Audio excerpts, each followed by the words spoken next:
जोहार जे माँ समले जे कौशल मैं अजित कुमार पति पश्चिम ओडिशा युवा मंच आसवा काली 20 अगस्ट बरपाली नु बरपाली शीतल षष्ठी यात्रा कमिटी आड़ नृपराज क्लब रे गोटे मेगा ब्लड डोनेशन कैंप होगा जाऊँगी जेनटा कि 2 नंबर थर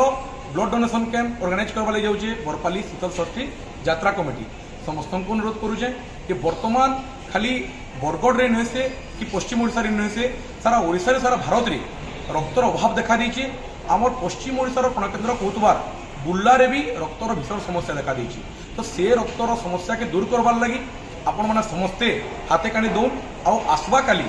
बरपाली आसिकरी नृपराज क्लब रे आपण माने ब्लड डोनेशन करुन रक्तदान महदान आम समस्ते जानिचु रक्त देवा द्वारा आपण माने जनकर जीवन बचावा लगी भी सहायक पारे तो से लगे समस्त को आम अनुरोध करुचु आसवा काली बरपाली आसिकरी आपण माने बहुत मात्रा रे रक्तदान करुन जोहार।